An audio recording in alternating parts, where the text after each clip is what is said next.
Boa tarde a todos. Hoje com mais um episódio, né, do nosso podcast. E hoje de convidada temos aqui a doutora Flávia Marques Barreto, ela que é esteticista, cosmetóloga. Vou deixar você se apresentar melhor, porque são muitas atribuições. Sim, com certeza. Sou nutricionista também, sou professora universitária, dou aulas tanto na área da saúde, né, como de geral, sim, como também dou aula na área do direito também.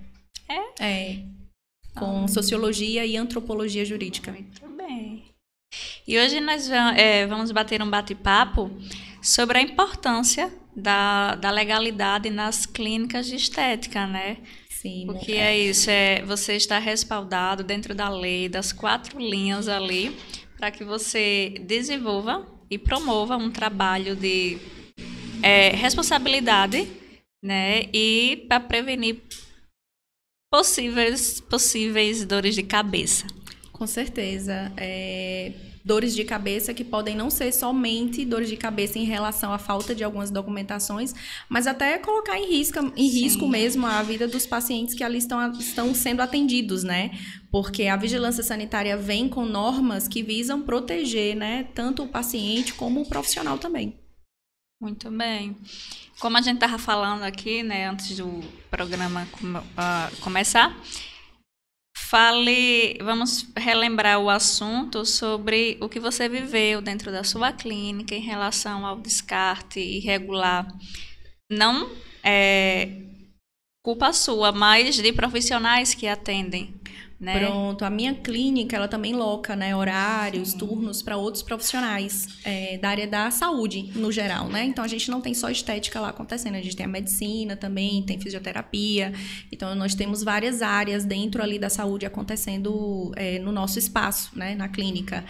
E, na verdade, o que a gente tem percebido é que os profissionais da área da saúde, boa parte deles, não tem muita, como é que eu vou dizer, trato, né, com o lixo biológico, por exemplo. A segurança biológica fica um pouco a desejar. De que forma? O descarte incorreto desse lixo, né, contaminante, do pérfuro cortante também, inclusive o que a gente estava falando, né, sobre o que eu passei na clínica. Em um determinado dia, antes de virar o turno, eu passei na clínica e as meninas estavam bem aperreadas e eu resolvi fazer a retirada desse lixo. E na hora que eu peguei o saco do lixo comum, da lixeira comum, de lixo comum, eu senti aquele espeto no dedo. E quando eu abri o saco, tinham lá 4 seringas com as agulhas desencapadas e usadas, né? Então, houve ali uma contaminação e que minha vida foi colocada em risco, né?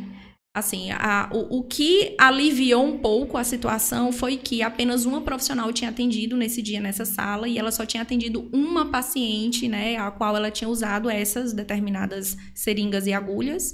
E a gente pôde identificar ali todos os envolvidos na situação. Ela se prontificou, foi comigo ao hospital, eu fiz os exames, ela fez os exames também, e detectando ali que as duas estavam sadias em relação a todos os problemas que poderiam acontecer decorrente, né, dessa contaminação, nós fomos liberadas e não houve a necessidade de eu fazer aquele protocolo ali de profilaxia do HIV, da hepatite e de outras situações que poderiam, né, ter me contaminado ali naquela hora.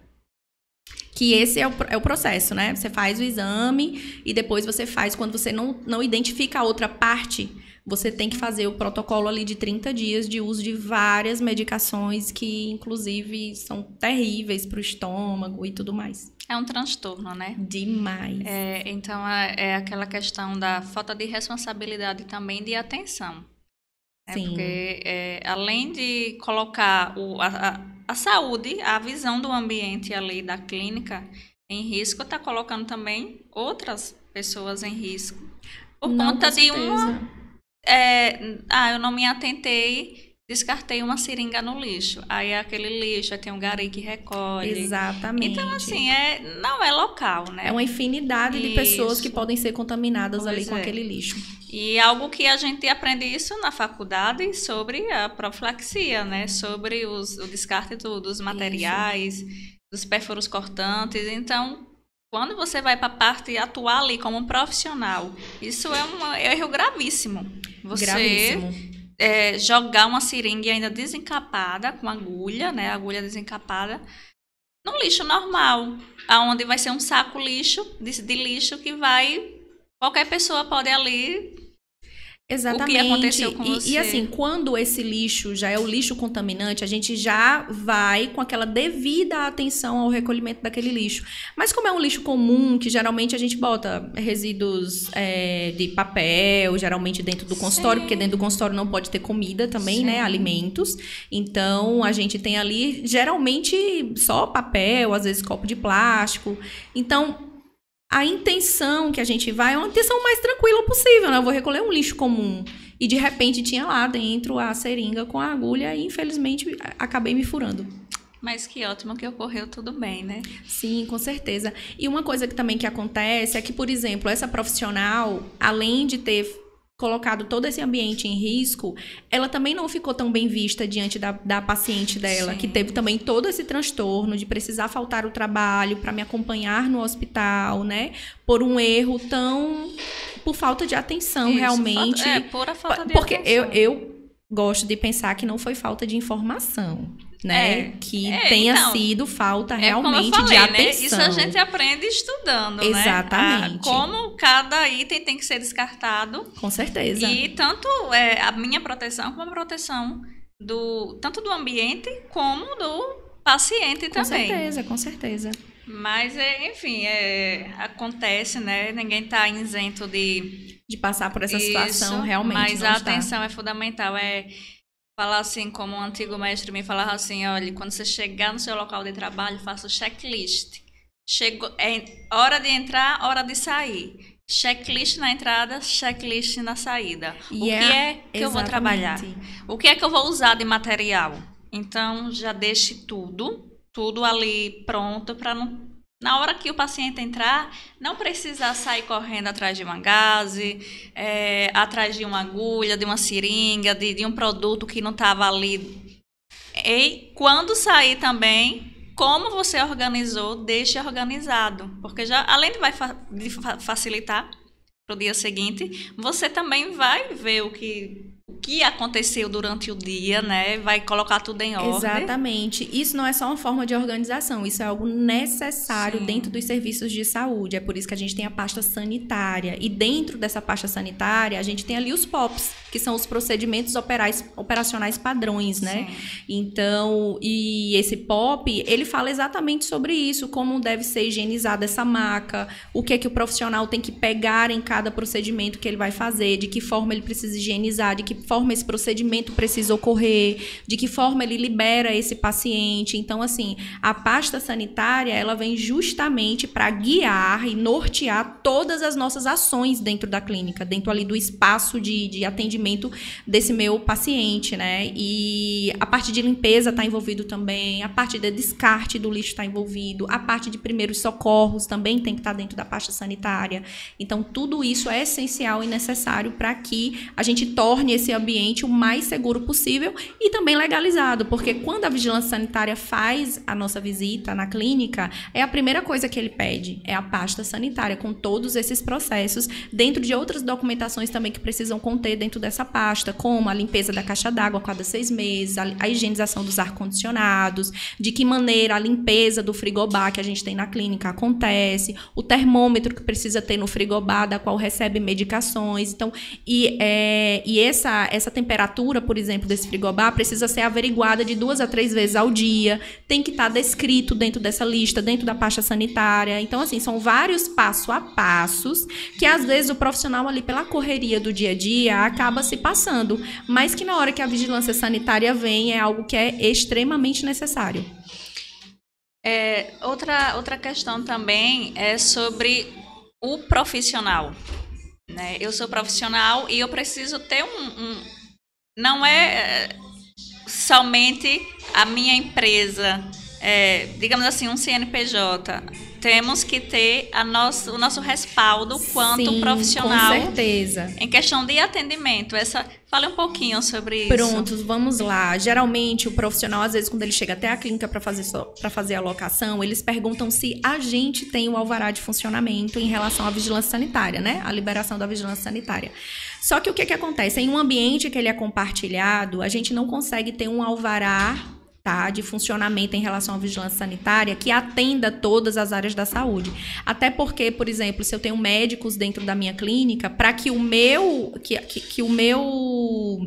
a minha liberação sanitária possa atingir também o funcionamento desse médico, eu preciso, no mínimo, ter um RT médico, tá? Sim. Então, o que acontece? E hoje isso não é possível dentro das clínicas, principalmente das clínicas coworks. Mas existe o alvará sanitário liberado para uso do profissional. Então, eu sou a Flávia, eu atendo em 3 locais diferentes.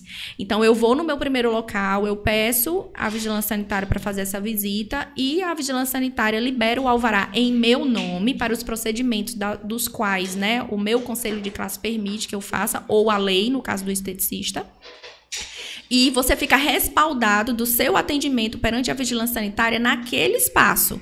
Mas ele não é algo que você consegue levar para outro espaço. Porque como a gente estava conversando, a vigilância sanitária, ela não vem para o seu atendimento. Ele vem para saber se toda a situação ali de espaço está adequada para o tipo de procedimento a qual você faz. Então, significa que se eu trabalho em 3 locais diferentes, eu preciso colher e pedir autorização sanitária dos 3 locais, porque a vigilância vai chegar lá e vai expedir o seu alvará sanitário para aquele espaço. Então, ele não expede para o profissional, mas sim para o espaço, tá? Porque senão, se ele liberasse para o profissional, ele poderia atender em qualquer lugar que ele achar que estaria respaldado, inclusive locais que não têm a mínima condição de fazer um atendimento em saúde, né? Tratando-se de saúde. Então, o alvará ele é liberado para o espaço e é isso que a gente informa a todos os nossos profissionais, né? Que eles precisam fazer esse pedido. Então, hoje a gente tem vários alvarás liberados lá na clínica. Agora, o que precisa ser observado por esse profissional, quando ele vai escolher um local de atendimento, é se aquele local de atendimento tem as adequações necessárias para que o alvará, né, sanitário dele possa ser liberado. Porque não adianta ele fazer tudo certinho e o espaço local, ao qual ele está atendendo não ser adequado, né, não ter ali a adequação sanitária suficiente, porque o alvará dele não vai ser expedido de maneira nenhuma. E essa informação, pouca gente sabe. Sim. Pouca gente usa. Exatamente. Né? A estética, como está muito disseminada, então todo mundo quer fazer vários atendimentos em vários locais, né? Subdividir o tempo e acaba que pode ser pego de surpresa. Sim, com a qualquer certeza. momento. Até porque se a vigilância sanitária chega de surpresa em algum espaço e aquele profissional está atendendo, ele está atendendo ali, ele não tem o alvará dele. Então, ele vai ser igualmente fiscalizado junto com aquele ambiente a qual a vigilância sanitária chegou naquele momento. Porque quem faz atendimento aqui? Quem está fazendo atendimento nesse momento? Quem está fazendo atendimento é o doutor e a doutora fulana de tal. Então, eles também vão ser indagados pela vigilância sanitária. Às vezes, a vigilância sanitária já vai com o nome do profissional. É algo específico para aquele profissional. Mas isso não significa que o espaço não vai ser avaliado. Pelo contrário, o espaço vai sim ser avaliado. E nesse momento é preciso tomar muito cuidado e ter muita atenção. Até porque já aconteceu lá na clínica o seguinte. Eu recebi uma ligação uma vez, eram mais ou menos umas 17 horas, de um profissional desesperado. Por quê? A vigilância sanitária chegou no espaço ao qual ele fazia atendimento e achou produtos vencidos que não pertenciam a ele, pertenciam a outras pessoas que atendiam naquele espaço. E achar produto vencido a clínica lacrada na mesma hora. Não existe colher de chá. Não existe, você não está adequado nisso, vou lhe dar 30 dias para você se adequar. Não, achou produto vencido, é lacrado na mesma hora. Tá? Então, o que aconteceu? De uma hora para outra, com pacientes agendados, ele ficou sem ter onde fazer o atendimento dele. Então, o profissional precisa estar atento sobre os locais a qual ele escolhe para atender, justamente por causa disso, porque de repente ele pode ficar sem um local de atendimento de uma hora para outra. Ou seja, veja como é importante esse checklist, né? Tanto Exatamente. Da minha vida profissional como da minha atuação no local, porque é a minha profissão que está em jogo, mas também de outras pessoas que também faz atendimento no mesmo local Com que certeza. eu. Então, se eu não cuido da minha estadia ali em determinado horário que eu estou atendendo, eu vou prejudicar os outros profissionais e vou prejudicar o espaço. E vai ser um efeito dominó. Sim, vai ser um efeito dominó. Isso, então é muito importante sempre nos fiscalizarmos, né? E pronto, tô tranquila, tô de boa, mas não tô com medo da vigilância sanitária, até porque a gente não tem que temer, né? Exatamente. Temos que trabalhar com medo, tem que trabalhar com segurança e autonomia. As pessoas hoje, dentro da área da saúde, pintam a vigilância sanitária como algo, meu Deus, que terrível receber a visita da vigilância sanitária, mas não é tão assim. Até porque a primeira visita que a vigilância sanitária faz na sua clínica é uma visita de orientação e adequação. Então, ele vai chegar até a sua clínica, ele vai pedir toda aquela documentação que eu falei, pasta sanitária, limpeza da caixa d'água, vai pedir também a dedetização do espaço, que precisa acontecer a cada 6 meses, higienização dos ar-condicionados. Caso você não tenha algum desses documentos, sua clínica não vai ser fechada, a não ser em casos, como eu falei, se forem alguma denúncia de algo grave que aconteceu, ou se achar produtos ali vencidos, produtos sem lacre, produtos sem validade. Esse tipo de situação, sim, acomete a infração gravíssima com o fechamento da clínica, né? A interdição, no caso do funcionamento dessa clínica, na mesma hora, tá? Sem contar a multa, né? Exatamente, sem falar da questão da multa. Então, o que acontece? Ali, o agente da vigilância sanitária vai observar tudo que está acontecendo. Se você tem todos os documentos... Não, obrigada. Se você tem toda a documentação necessária. E se você não tiver, ele vai lhe orientar e vai te dar um prazo para você conseguir essa documentação. Então, esse prazo, geralmente, é em torno de 30 dias. Se for só uma situação de documentação. Mas, por exemplo, algumas situações ali que precisam ser... adequadas, às vezes são estruturais. E quando essa adequação é estrutural, quando já chegando próximo dos 30 dias, você pode ligar para a vigilância sanitária e pedir um pouco mais de prazo, né? Por exemplo, se você precisa botar uma pia. O que acontece muito hoje dentro das clínicas de estética é o ar-condicionado compartilhado entre ambientes. Então, você tem um espaço e você faz uma parede baixa e deixa um espaço em cima para que o ar-condicionado que está ali dentro da sala de atendimento possa passar, por exemplo, para a recepção. Só que isso é um erro gravíssimo. É um erro gravíssimo. Não pode, porque a gente tem ali, infelizmente, uma contaminação cruzada. Porque todo o ambiente de contaminação, passível de contaminação, não pode ter troca de ar com um ambiente que é, digamos assim, menos crítico. Digamos que é um ambiente de recepção, por exemplo, que é onde a gente tem as xícaras, tem os copos, tem cafeteira, tem bebedouro, né? Tem ali pessoas que estão sentadas, tem computador, tem mesa que as pessoas põem a mão. E muitas das vezes não. Geralmente, não se tem a higienização desse espaço de recepção como é feito dentro do consultório. Precisa usar o álcool 70, a clorexidina, né, alcoólica ou não alcoólica, para a higienização de algumas situações. Então, quando você tem uma troca de ar entre esses ambientes, você promove uma contaminação cruzada. Então, esse é um motivo pelo qual a vigilância sanitária não libera o seu alvará, a não ser que você feche o espaço totalmente, porque o espaço de consultório tem que ser totalmente separado do ambiente ali de recepção. E é necessário que tenha um ambiente de recepção. Você também não pode ter uma recepção conjugada com um ambiente de atendimento, porque isso também não pode. Porque você precisa ter uma sala não crítica ou semicrítica e a sala crítica, que é onde você faz ali o seu atendimento propriamente dito. Então, muitas clínicas acabam tendo um pouco de problema, e isso é uma situação que eu já observei, inclusive em projetos feitos por arquitetos que não são especializados na área da saúde. Isso pode ocorrer para diminuição de gastos, de custos, por exemplo, porque uma coisa é você ter um ar-condicionado funcionando, né? Dependendo ali do tamanho do seu espaço. Outra coisa é você ter 2 ar-condicionados ao mesmo tempo, né? Tanto em questão de energia, o gasto com um aparelho, né, de ar-condicionado a mais, manutenção de 2 aparelhos. Então, tudo isso está envolvido. Mas quando o esteticista ou o profissional da área da saúde, ele vai montar o seu espaço, ele precisa estar muito bem orientado em relação a essas ações. Porque, muitas vezes, é algo que era simples de resolver no momento em que se estava reformando, no momento em que se estava construindo, e, posteriormente, isso vira um transtorno muito grande, muitas vezes até mais caro do que tendo feito já adequado. Porque você vai ter que desmanchar, você vai ter que quebrar novamente novamente aquilo que você já tinha feito ali, né, de ambientação, você vai ter que fechar para reforma. Então, assim, é super necessário e imprescindível que esse profissional, na hora que ele vai montar o seu espaço, esteja ciente dessas situações. Até para que ele, né, fique livre aí futuramente de dores de cabeças muito maiores. Verdade. Que assunto importante. Com certeza. Esse, porque pouquíssimas pessoas têm essa acessibilidade, né? Sim. Na verdade, talvez seja não é a falta de informação, mas seja a falta de querer essa informação antes de começar a sua vida profissional. Isso, às vezes a pessoa diz assim, vou me formar para começar a atender e começa a atender de qualquer jeito. Isso pode ser uma dor de cabeça futura muito grande.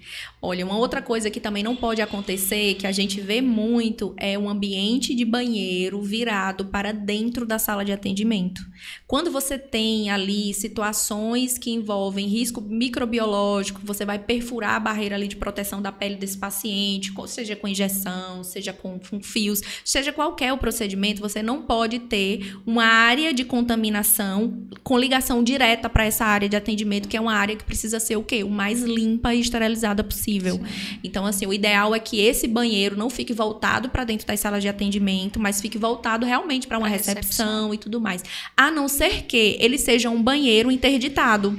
Ele não possa ser usado realmente em relação ao vaso sanitário, por exemplo. Se for um vaso sanitário lacrado, não existe o uso ali daquele vaso sanitário dentro daquele banheiro, e você deixa isso tudo muito bem identificado, esse vaso sanitário lacrado, tudo muito bem identificado, aí não tem problema. Aí às vezes a gente fala, mas e o massoterapeuta que precisa do banheiro? Então, o que acontece em relação à massoterapia? A massoterapia, ela não perfura a barreira da pele do paciente. Isso não existe uma contaminação ali biológica em relação ali a perfuro-cortantes, né?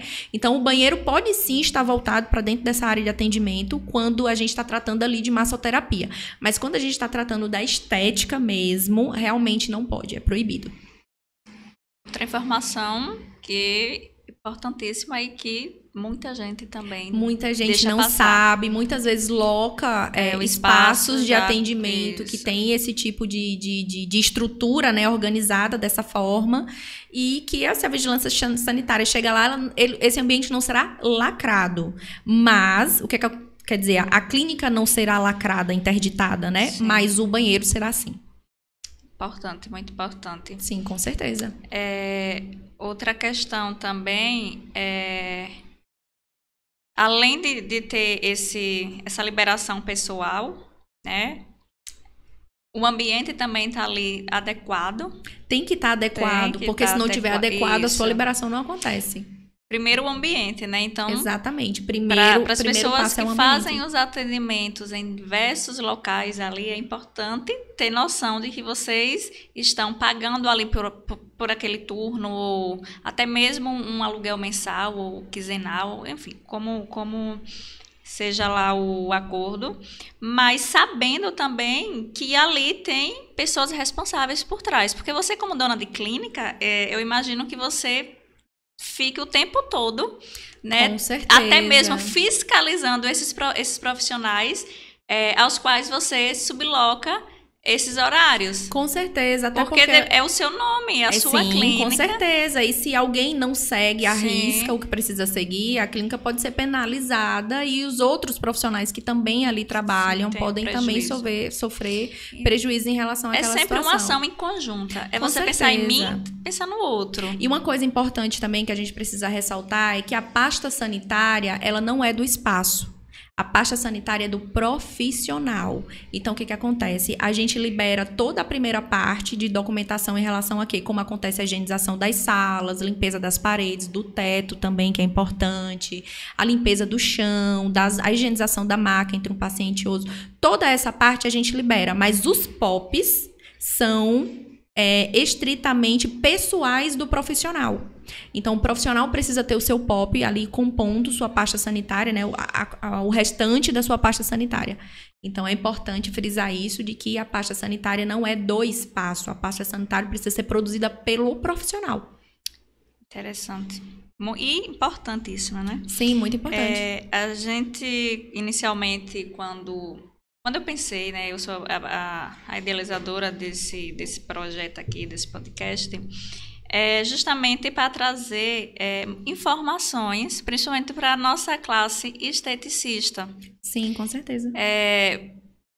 Porque muita gente fica assim encantada com a área da estética e é linda. A estética é linda. Sim, quem começa na estética se apaixona. Com certeza. Né? Se apaixona, não tem como não se apaixonar. Mas é importante você ter responsabilidade. Eu sempre venho falando nisso.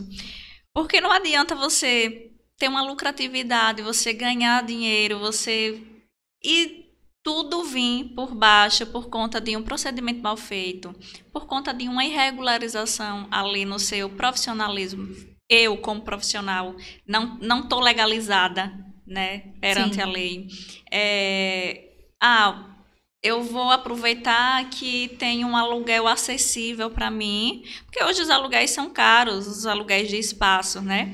E as pessoas visam isso também, a lucratividade, e as pessoas que vão locar esses locais, assim, eu vou subir, mas eles também não têm nem ideia, possa ser que não tenham ideia de que aquele local tem que, como você fala, tem que estar ali totalmente adequado. Com certeza. E aí também vai estar prejudicando até inconsciente aquele profissional que confiou, né, fez lá um contrato de aluguel, mas não está preocupado, digamos assim, quem aluga, eu sou o locador. O locador não teve aquele cuidado de colocar aquele espaço adequado para que esse profissional ele não seja também responsabilizado perante a lei, mas inconsciente. Com certeza. Porque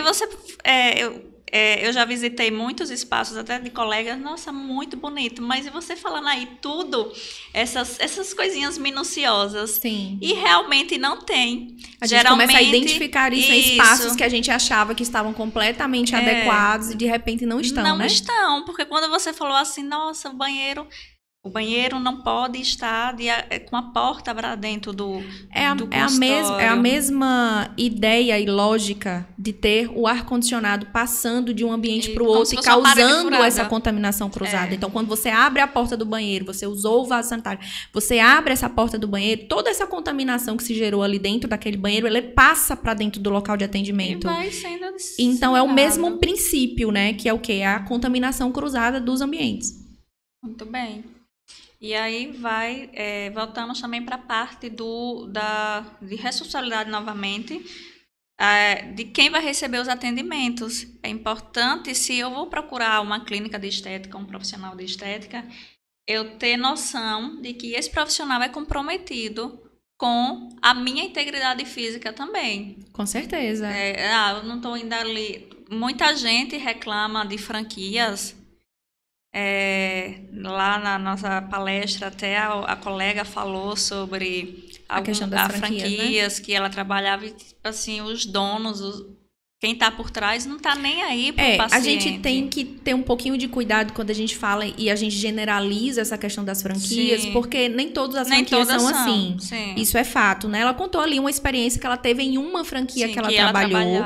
Mas a gente também não pode generalizar, porque a gente tem franquias que super respeitam todas as normas, são bem adequadas e tudo mais. O que acontece muitas vezes é que esse profissional, por exemplo, quando ele vai montar o seu espaço, ele na verdade não tem uma assessoria especializada.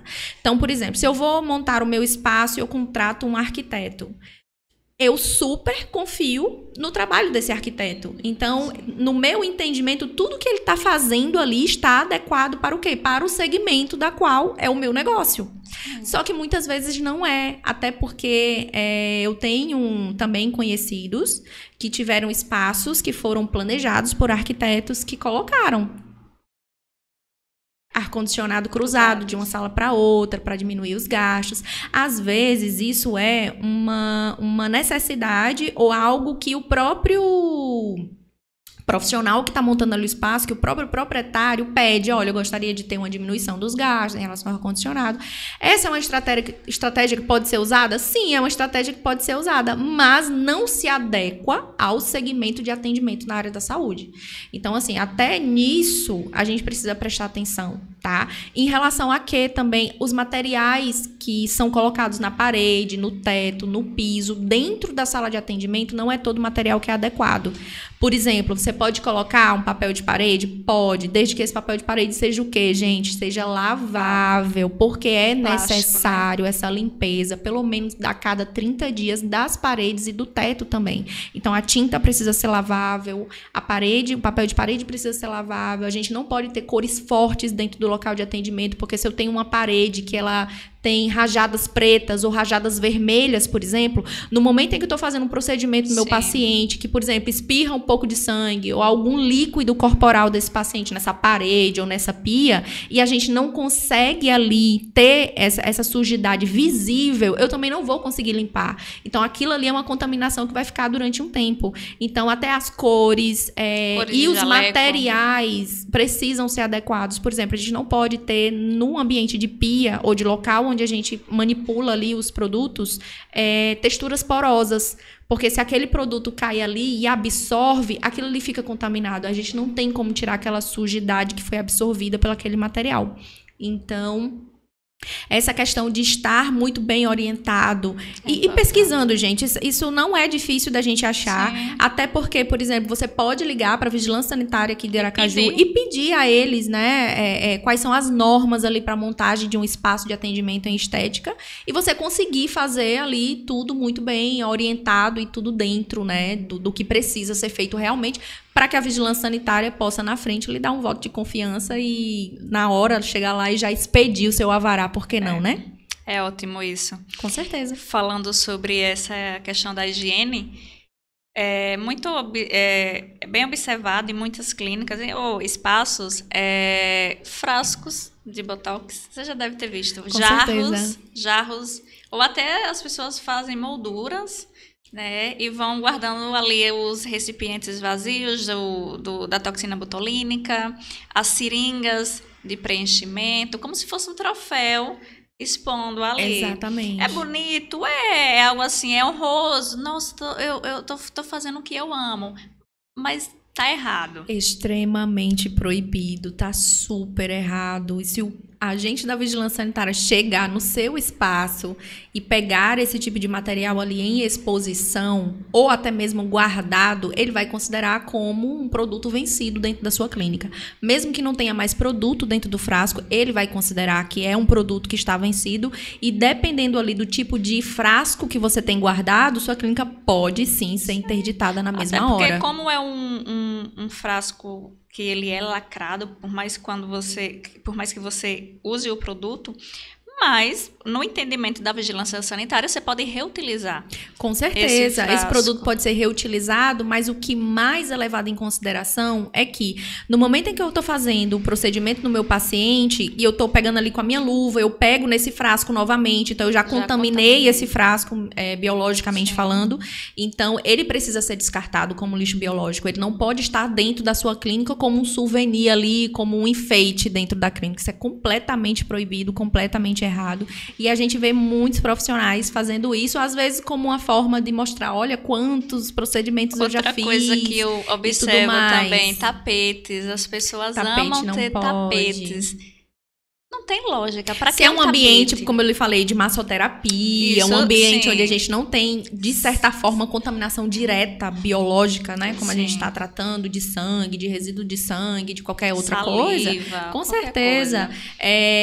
Não existe problema em ter esse tapete. Tá? Mas quando é um ambiente em que pode pingar alguma coisa nesse tapete, você não vai a cada troca de paciente lavar o tapete ou trocar o tapete ao final do mês botar todos para lavar, não é? Então, tapete é extremamente proibido, assim como cortinas de tecido, tá? As cortinas, elas também precisam ser laváveis, então elas precisam ser ou aquelas persianas de PVC, que são laváveis, porque a gente tem persiana que também são de pano, né? Sim. Também não pode, tá? Ou a persiana precisa ser de PVC, totalmente higienizável que eu falo, gente, é poder botar água, sabão e esfregar. Porque é só assim que a gente consegue higienizar um ambiente de atendimento em relação à clínica, certo? A cortina de tecido, ela não pode, porque ela é porosa, eu não consigo limpar ela na hora. E assim, é a mesma lógica do tapete. Eu não vou trocar cortina cada vez que eu encerro meu dia de atendimento ou cada vez que eu troco de paciente, como é o que deve acontecer com o jaleco, por exemplo, né? Então, como isso não é possível, então até as cortinas precisam ser higienizáveis. Outra coisa também que eu observo é o enfeite das macas. Muita gente está aderindo a colocar lençóis de tecido na maca. Tudo bem se for uma coisa impermeável, algo ou não. Ou melhor, para mim, olha, o melhor é o papel, o lençol papel. O lençol, eles são permitidos. Desde que dentro da sua clínica você tenha um ambiente de guarda de materiais que estão esterilizados. Sim. E de materiais que estão sujos, que ainda irão para a esterilização. E quando a gente fala de esterilização, não é pegar o lençol que o paciente usou e a toalha e levar para casa e lavar, não. Porque quando a vigilância sanitária chegar lá, ela vai pedir o número do contrato que você tem com a empresa que faz essa higienização, tá? Então, não é que não pode usar. Pode usar, desde que esse lençol, essa toalha seja higienizada da forma correta ali, como diz a vigilância sanitária. Vamos usar o papel lençol. Vamos usar o papel lençol. Uma outra coisa que as pessoas precisam tomar cuidado também, até com a cadeira de atendimento, sim, tá? Porque se eu tenho minha cadeira aqui, tem a cadeira do meu paciente, essa cadeira do meu paciente é de tecido, tá? Não é um tecido impermeável. Então, isso também pode ser contaminado de uma forma que a gente não consiga lavar e higienizar na hora. Sim. Então, isso também precisa ser levado em consideração. E quando a gente fala de contaminação de uma cadeira, as pessoas podem entender assim, como que eu vou me contaminar? Tipo, o paciente vai fazer o procedimento na cadeira? Não. Mas por fluidos corporais. Os fluidos corporais, o que acontece? O paciente ali, muitas vezes, na hora que ele está fazendo o procedimento, ou quando ele senta, e às vezes escorre aqui novamente aquele sanguinho, aí de repente ele pega no rosto, aí ele pega na cadeira, então ele já contaminou aquela cadeira. E até ginecologicamente falando, mulheres, principalmente, até no sentar. Tem mulheres que podem ter alguma doença transmissível, né? Fungos ou alguma bactéria aí via vaginal. E de acordo com o tempo que esteja ali sentado, vai suar, vai ter fluidos ali. Então, sim, é possível que tenha fluidos, mas sim, quando a gente fala realmente sobre essa questão da porosidade, é em relação à contaminação realmente por parte dos procedimentos que a gente está fazendo. E porque não tem, como você falou, não tem como passar um álcool. Não tem. Não tem como a gente fazer a higienização.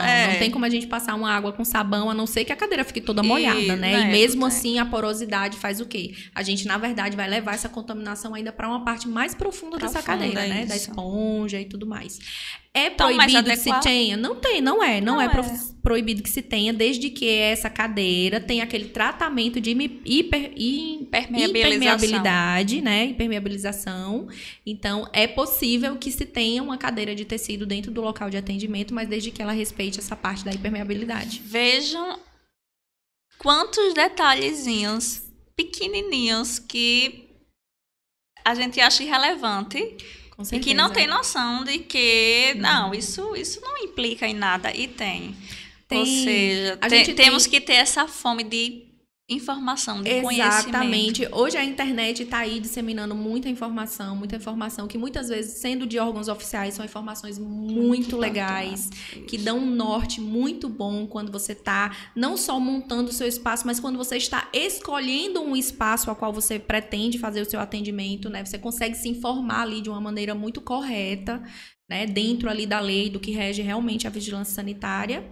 E é importante isso, saber também as fontes da qual nós estamos pesquisando, porque a gente também tem muita informação aí trocada, meio duvidosa na internet, mas sendo de órgãos oficiais, super tranquilo, pode confiar que vai dar certo. E como você falou, né, só tá com dúvida, o que é que eu tenho que fazer, como é que eu tenho que me adequar, o que é que eu preciso ter para ter o meu espaço dentro das 4 linhas da visibilidade, aonde não vai me prejudicar, liga para a vigilância. É só ligar para a vigilância sanitária e pedir, né, quais são ali as normas de adequação de espaço para atendimento da área da estética.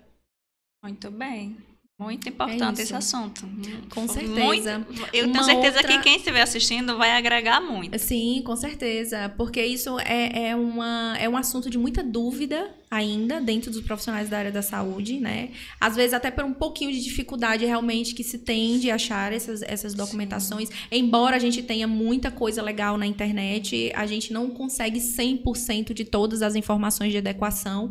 Então, o ideal é realmente que se procure a vigilância sanitária para saber dessas normas, até para que o espaço seja montado ali já dentro de todas as adequações necessárias. E uma coisa que a gente costuma ver muito é quando o profissional vai fazer o atendimento lá na clínica, que a gente fala que existe a taxa do perfuro cortante, tá? Por que que existe essa taxa do perfuro cortante? Porque a gente tem que contratar uma empresa para fazer esse recolhimento. Não só do perfuro cortante, do lixo contaminante, como no geral. Algumas pessoas, quando a gente fala sobre essa taxa, elas falam, não, mas eu levo a minha própria Descarpac. E aonde essa Descarpac é jogada depois? Como é que isso acontece, né? Porque, assim, para que você esteja seguro diante da vigilância sanitária em relação ao descarte desse lixo biológico, né, contaminante, no caso, é preciso que você tenha um contrato realmente com uma empresa. E esse contrato com essa empresa, o que acontece? A gente tem ali uma quantidade X, que você contrata ali de quilos ou litros mensais, mas a gente sempre ultrapassa. E esse ultrapassar é cobrado à parte. Então, assim, a gente sempre pede essa taxa do profissional, porque dependendo da quantidade de lixo que esse profissional produz ali, às vezes a clínica vai ter 20, 30 quilos mensais a mais de lixo contaminante. Até porque o que acontece hoje dentro da clínica? Os profissionais, eles não fazem essa seleção de colocar o que é lixo comum na lixeira comum e o que é lixo contaminante na lixeira contaminante. Então, quando a gente vai fazer esse recolhimento desse lixo, quando as meninas da limpeza vão fazer esse recolhimento do lixo, que elas percebem que dentro do lixo comum existe uma luva, por exemplo, ou um algodão que está sujo de sangue, aquele lixo completo automaticamente já vai ser considerado como um lixo contaminante. Então, a gente muitas vezes tem esse excesso de lixo contaminado simplesmente pela falta de seleção e de colocação desse lixo no local correto. Então, a clínica hoje passa por essa dificuldade. Então, dificuldade, né, em relação aos profissionais fazerem a separação correta do lixo, e isso acaba impactando financeiramente não só na clínica, mas isso também vai ser repassado para esse profissional. Então, prevendo ali toda essa parte de não separação correta do lixo, existe essa taxa, até porque a clínica também não pode se prejudicar financeiramente em relação a isso, sendo que é algo que compete ao profissional fazer, que é simplesmente descartar o lixo da forma correta. Que é, né, procurar o local, é uma empresa, né? Que é muito simples fazer isso também. Sim, a clínica já tem, né, o contrato, e o que a gente sofre, entre aspas, com esse profissional é justamente ali na hora que ele está fazendo o atendimento, que ele não separa esse lixo. Isso. E agora, todo aquele lixo ali, que poderia ser jogado no lixo comum, né, agora vai ter que ser tratado como lixo contaminante. Então, a gente tem um volume de lixo muito alto por causa disso. E até quem trabalha no espaço próprio, não é difícil ter essa regulamentação do lixo contaminante. Vai entrar em contato com a empresa e vai fazer o seu contrato. Algo que também não é caro.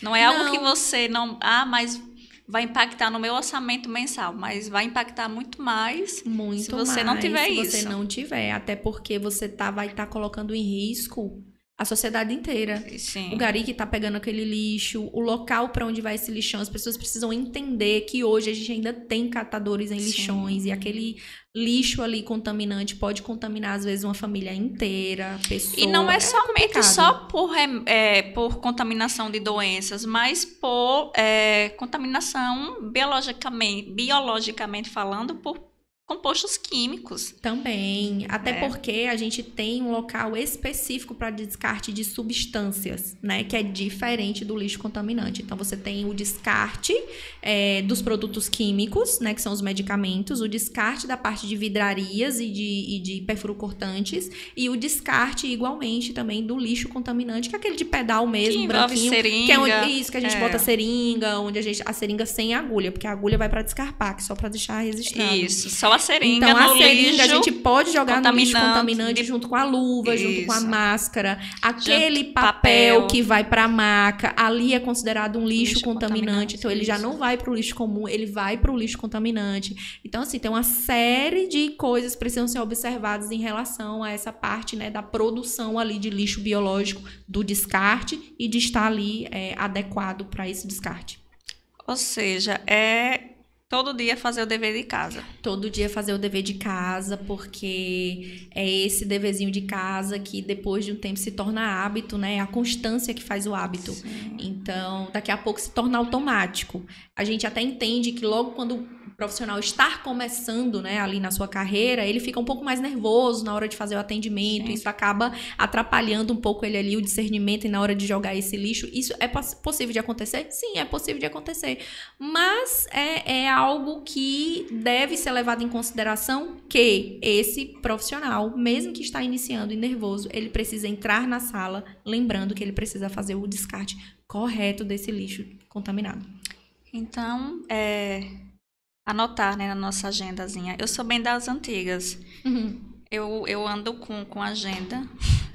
Eu tenho que escrever, porque eu escrevo e eu aguço vários sentidos e eu acho que eu aprendo mais assim.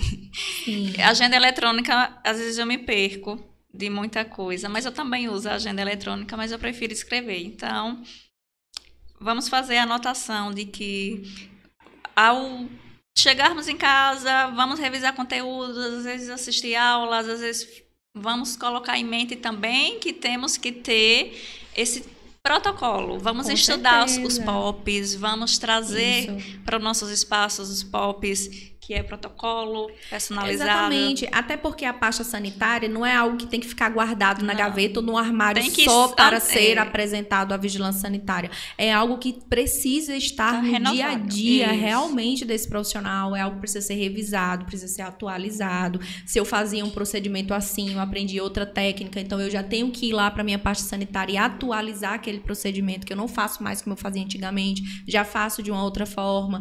Então a pasta sanitária é um documento e é um lembrete constante daquilo que precisa, dos passo a passo que precisam E ser seguidos. esse protocolo, né? Esses POPs já são ensinados na área da saúde, na graduação. Sim, são E ensinados.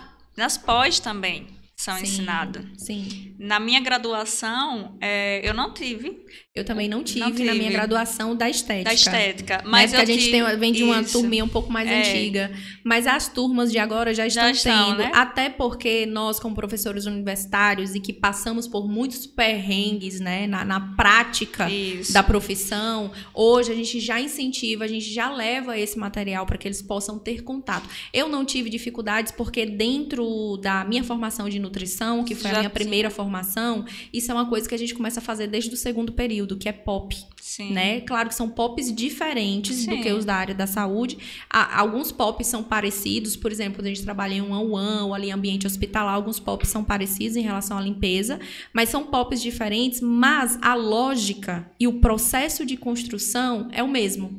É observar o passo a passo, listar esses passo a passos, listar como essa situação precisa ser feita, listar qualquer problema que pode acontecer ali no momento em que você está fazendo aquele procedimento, digamos assim, né? E colocar todos os riscos envolvidos, tá? Dentro desse POP. E o POP pode estar dentro da sala de atendimento. No momento em que, antes de fazer o meu procedimento, eu posso olhar o meu POP, revisar todo o passo a passo novamente ali, antes mesmo de fazer esse procedimento. Então, o POP, ele é algo necessário, extremamente importante e que muitas vezes vai livrar o próprio profissional de fazer alguma coisa errada e se prejudicar um pouco mais para frente. Sim. E o POP serve até como um lembrete do seu... é como se fosse um checklist ali. Deixa eu ver aqui o meu POP. Eu tenho papel para marca, eu tenho luva, eu tenho gás, eu tenho algodão. Isso, a parte que eu vou usar no atendimento do meu de paciente. Materiais, isso. Mas agora sobre produtos, o que é que eu vou usar? Eu tenho, tá aqui, eu tenho o produto tal, certo? Eu vou passar para qual procedimento? Eu vou realizar uma limpeza de pele. O que é que eu vou usar? O que é que vai ficar e o que é que vai ser descartado? depois Exatamente, dessa limpeza de isso. pele. Então, Então serve como um meio de organização do seu meio de trabalho. Até porque o POP, o profissional vai ter ali dentro do seu POP quais são os materiais que ele vai precisar usar, a técnica descrita de como fazer o procedimento, quais são, digamos assim, os riscos envolvidos naquele procedimento, o que precisa ser passado para o paciente após o procedimento, as informações, no caso do cuidado após esse procedimento, que o paciente precisa fazer. Possíveis intercorrências também vai estar no POP. Sim, o que eu vou usar, o que eu vou administrar no paciente. Tudo. Então, é extremamente importante. Com POP, certeza. Protocolo, me lembra aí. POP, protocolo organizacional. Mulher, já esqueci. Protocolo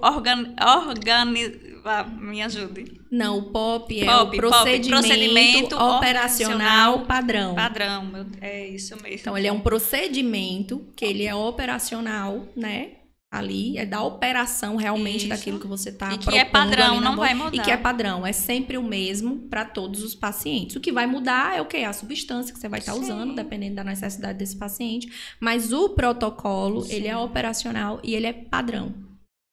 Tem que acontecer da mesma forma. Tanto de higienização, como de materiais que vão precisar ser usados ali no momento do procedimento. Substâncias. Exatamente. Possíveis remédios para ser administrado caso... Produtos, exatamente. Uma super alergia, uma reação alérgica, enfim. Eu sempre conto essa história porque é uma história mesmo que para mim me chocou. Eu tenho uma paciente que ela recebeu um procedimento em uma clínica e ela passou super mal. Na verdade, ela teve uma crise de pânico e ela teve vários desmaios seguidos. E a profissional que estava realizando o procedimento colocou ela em uma maca dentro da mesma sala e ficou observando e continuou fazendo os atendimentos. Ou seja, a mulher chegou lá durante a tarde e saiu à noite, voltou de Uber, porque não conseguia dirigir. E aí eu pergunto, se essa mulher tivesse morrido, será que essa pessoa, ela revisou o que é que ela tinha que fazer? Aí eu vou fazer tal procedimento. E se tiver alguma... Porque até na ficha de anamnese, você precisa saber, caso venha ter uma intercorrência, você passe mal, quem eu devo chamar? Para quem eu devo ligar? Para que hospital eu devo te encaminhar ou levar? Porque no meu caso, eu saía correr, eu parava tudo. Imagina alguém desmaiar na minha maca, volta e desmaia.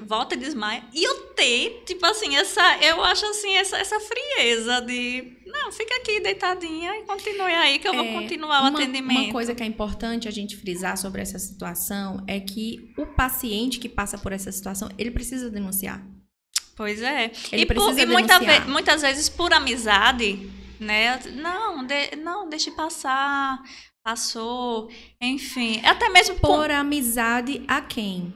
Porque na hora que é para denunciar, a paciente que passou pela situação está levando em consideração a amizade. E na hora que essa paciente estava passando mal, aonde ficou essa amizade? Na lucratividade. Então, assim, nesse momento, a gente precisa separar as coisas, tá? Porque quem é amigo de verdade não arrisca a vida do outro. Pois é. Independente de ser conhecido, independente de qualquer situação, é algo errado, constrangedor, que impôs ali uma situação de risco à saúde de qualquer pessoa, não precisa nem só ser a própria saúde, tá? Da pessoa, mas de outra pessoa que ela viu ali no ambiente, é importante que isso seja sinalizado realmente.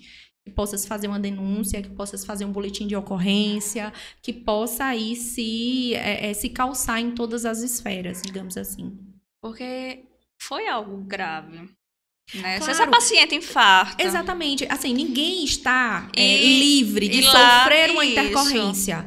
Mas exemplo, o modo como você trata a situação, quando a intercorrência acontece, é o que faz a diferença. Isso. Até porque, por exemplo, dentro da pasta sanitária, a gente precisa ter todas as situações ali que podem ocorrer e o que a gente precisa fazer. Se é algo que a gente pode fazer no local, a gente faz. A gente precisa ter todos os números de emergências para ser chamado, tá? Porque numa impossibilidade de uma intercorrência um pouco mais grave que a gente não consiga resolver ali na hora, como um choque anafilático, por exemplo, e a gente precisa chamar a emergência, tá? Precisa, na mesma hora, chamar a emergência. O paciente está fazendo um procedimento e desmaiou. Emergência. Não tem muito o que você fazer. Não até tem uma porque aguinha, fica aqui. Nada. Eu acho que eu entraria em pânico. Ah, com certeza. E a ficha, uma ficha de anamnese muito bem feita, ela diminui muito. Ela não livra totalmente os riscos, tá? Até porque um paciente pode nunca ter usado um determinado produto, sinalizar que não tem alergia a ele e de repente ter no momento do procedimento. Mas você precisa saber a quem você chama, você precisa saber para onde você leva, se é possível levar ou não esse paciente até a emergência, ou se a emergência precisa ir até esse paciente. Então, tudo isso precisa ser avaliado. E é importante que quem trabalha com a saúde faça um curso de primeiros socorros. Sim. Porque isso é essencial. Isso pode ser um fator determinante ali entre o seu paciente, às vezes, sobreviver ou não, né? Sem contar, né, que é necessário você ter todo o equipamento, aferidor de pressão, oxímetro, medidor de glicemia, enfim, que também alguns profissionais deixam passar isso. Não, eu vou acreditar, o meu cliente, ele assinou que não tem nada, então eu estou guardado com isso aqui, não tá. De repente... O que acontece? É uma segurança a mais que o profissional tem. Mas no momento que o paciente ele assina a ficha de anamnese, atestando que todas as informações que ele lhe passou são informações verídicas, você, como profissional, está respaldado. Dependendo do tipo de procedimento. Lógico, se for permitido que você faça determinado tipo de procedimento, tá? A segurança de você ter ali um aferidor de pressão, de você ter um glicosímetro, por exemplo, lhe confere uma segurança a mais quanto profissional, uma segurança para o seu paciente e muitas vezes o paciente passa a lhe olhar com outros olhos. Sim. Porque ele observa que você é uma pessoa que realmente toma cuidado ali com certas situações de saúde que podem inviabilizar o procedimento, né? Por exemplo, hoje muita gente quer fazer o microvasos, né? Que é o PIN. E a gente sabe que é a base de glicose, e não 50%, mas 75%. Então, a gente precisa saber se esse paciente é um paciente que é diabético, se ele tem resistência à insulina. Caso ele seja e diga que é controlado, mesmo assim, a gente tem que pensar 1000 vezes antes de fazer, porque a gente está lidando com vidas, é saúde. Não é só dinheiro, não é só estética. Tá? E é importante a gente precisa cuidar disso. É importante isso porque, às vezes, o profissional ele quer fazer tudo. E ele diz assim, não, eu tô bem, eu não tenho nada, eu tô ótimo. Então, eu preciso de exames. Ah, mas você pede exames? Não, eu quero ver como tá, por exemplo, o seu... Enfim, o seu hemograma. Vamos fazer aplicações de enzimas, certo? Mas vamos investigar os rins, o fígado. Com porque... certeza. Tudo que envolve metabolização de produtos envolvem órgãos, né? Com certeza. Então, a gente precisa ali, muitas vezes, saber se aquilo ali está geralmente saudável o paciente ou não. chega, né? Você sabe disso. Eu quero fazer isso, aquilo. Não, vamos com calma. Não é assim, vamos por etapas. Vamos conversar primeiro, com certeza. Eu já tive um problema com a paciente, ela é uma senhora. E ela tem diabetes e ela queria fazer enzimas para flacidez.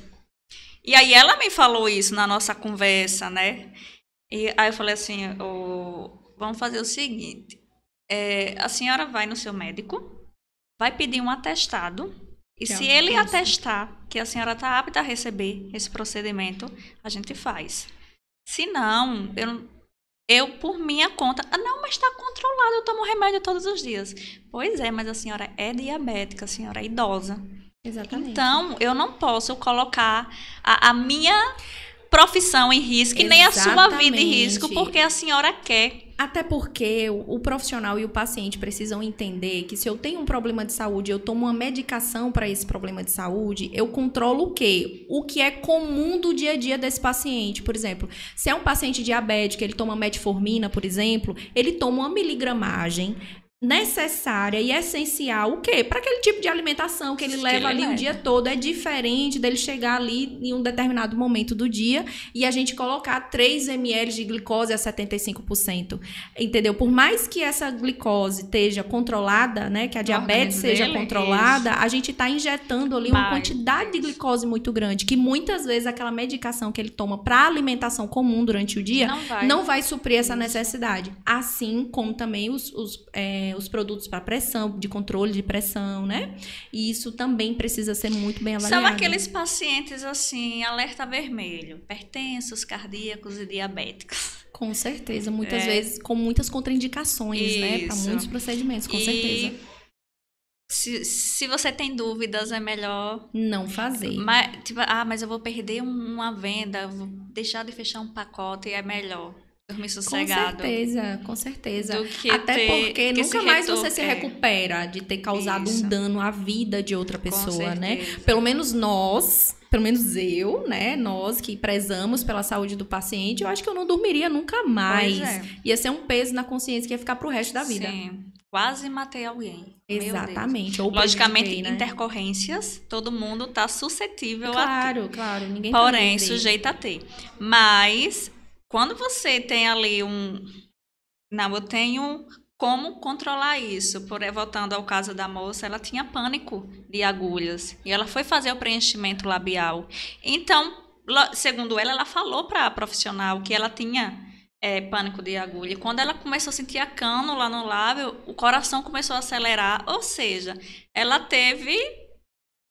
ela não soube dizer porque ela não procurou a ajuda médica, né? Segundo a profissional, não, você teve só uma queda de nervo, isso é normal.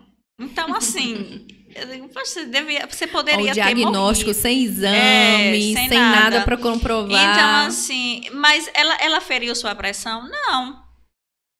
Ela aferiu a glicose? Não. Nada disso. Não, fez nada. Eu só fiquei deitada lá, porque depois eu fiquei zonza. Eu disse, meu Deus do céu. Pouco complicado. E traumatizou. Ela disse, era uma coisa que eu queria muito. Se ela já tinha medo antes, depois dessa experiência, ela não faz mais. Não vou fazer. E acabou manchando o lábio, porque como ela ficou nervosa, né, o ácido hialurônico administrado também no local, no plano errado, ele tem essa tendência a manchar. Que bom que só foi uma mancha, não foi uma necrose ou outra coisa mais perigosa. Mas mais assim, a falta, eu achei assim terrível isso. Não, sem sombra de dúvidas. Pelo relato, a gente já identifica aí uma falta de ética, né, por parte desse profissional.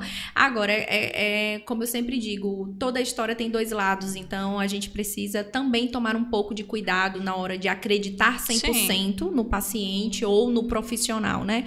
Porque todo mundo tem um jeitinho ali de puxar a sardinha pra si, então... E assim, o boca a boca, além de ser a melhor propaganda, também é a pior desgraça. Com certeza. Até porque já é provado que se você gosta de algo, você fala ali para uma média de 3 a 4 pessoas. Mas se você não gosta de algo, você fala ali no mínimo para 8 a 10 pessoas. Então, o não gostar é mais pesado do que o gostar. É mais impactante e a gente sente mais necessidade de prevenir as pessoas do que o gostar realmente. É verdade. Então, vamos finalizar nosso bate-papo com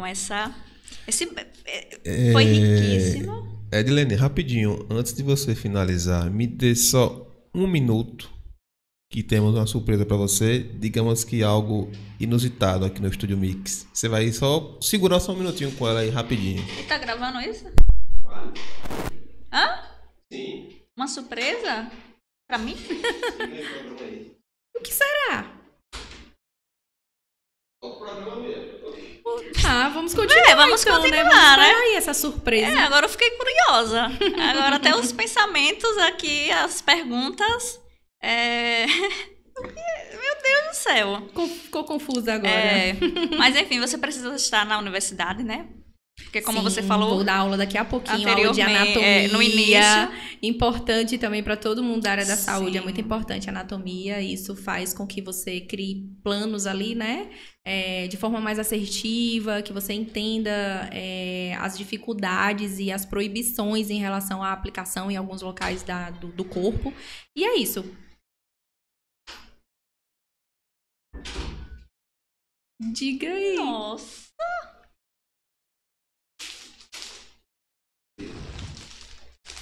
Ganhou flores. Meu Deus do céu.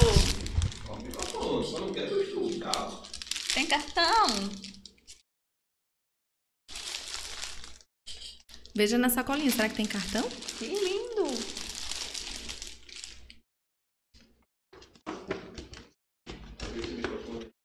Uau. Tem cartão não. Chocolates. E flores. Então, esse admirador secreto provavelmente vai se manifestar de outra forma depois, né? Não deixou cartão? Porra, pra mim não, filha. Entendi. Não tem nenhum cartão aqui. Não, aí na frente.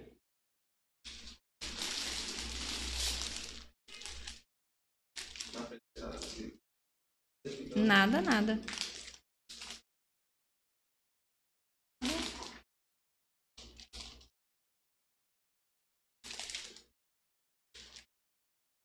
Toda mulher gosta de rosa, né? Com certeza. De rosas. Acompanhada de um bilhete, me deixam nervosa, mas foi de chocolate. E 0 bilhete. 0 bilhete. Será que tá aqui dentro? Não, né? Não, tá lacrado. Bom, adorei a surpresa. Depois vamos saber quem é esse admirador. Admiradora, não sei, né? Vamos ver. Então, mas quero lhe agradecer pela sua disponibilidade, por partilhar esse momento que vai, com certeza, agregar muito. Agregou, já está agregando na minha vida, já vou começar a fazer mais ainda o dever de casa. Quero falar de Carla, né, que não esteve hoje presente na bancada. Sim. Por motivos pessoais, mas no próximo programa ela vai estar aqui. Ela mandou um grande abraço para você. Outro pra ela. 1000 desculpas pela ausência, mas foi extremamente... foi por motivos de força maior. Então, em outra oportunidade estaremos reunidas e... É isso. Muito obrigado, viu? Aqui sempre vai estar à sua disposição esse rico conhecimento, vasto conhecimento, né, que você tem, essa dedicação que você tem em tudo que você faz. E a gente tem que manter contato com pessoas que agreguem, que lhe impulsionem, né? Não, e com certeza. Você é uma pessoa dessas. Obrigada. Agradeço, né, o convite. Vim de coração aberto com um tema muito interessante, um tema Sim. realmente que ainda gera muitas dúvidas dentro da área da saúde, dentro dos profissionais ali, principalmente na hora de montar os seus espaços, né? E sempre que vocês precisarem, pode me chamar, que eu vou estar disponível aqui para trazer mais conhecimento e para ajudar, né, todos os profissionais ali a estarem trabalhando cada vez de forma mais correta e menos suscetíveis a terem dor de cabeças. Com certeza, sim, dentro da sua disponibilidade, até porque você tem um vasto aí conhecimento, não somente sobre estética, mas você vem da parte nutricional, que também é agregada à estética, é importantíssima. Nutrição e estética tem que caminhar junto. E, enfim, isso. Muito obrigado mesmo. E o estúdio aqui, o Entre Vozes Podcast, também está de portas abertas. Obrigada. Para você, viu? Obrigada. Tchau. Tchau. Outro momento a gente se encontra. Com certeza.